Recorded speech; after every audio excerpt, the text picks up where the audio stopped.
انا لقيت المحفظة دي قدام البيت ده، اكيد بتاعت البت دي. انا لازم اخدها من غير ما اي حد يحس. من كتر تقولها مش عارف امسكها. اديني وصلت مكان امان اما افتح المحفظة. يا لهوي، المحفظة فاضية ولا ايه؟ يا نهار ابيض، ده انا عامل مجهود ابن لذينه. ايه ده؟ المحفظة فاضية ليه؟ لا. يلا كلي يا بقرتي. اللي انا شايفاه ده، واو، كل دي فلوس.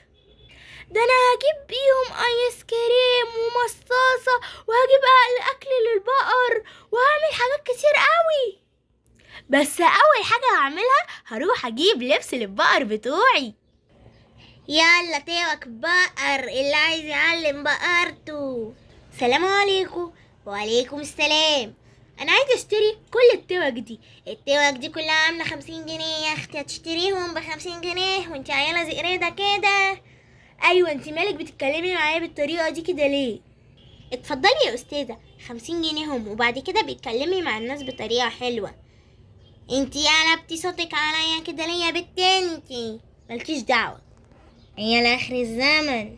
بقرتي يا حلوة، بصوا جبتلكوا ايه. الله، زينت البقر بتوعي وبقوا حلوين اخر جمال.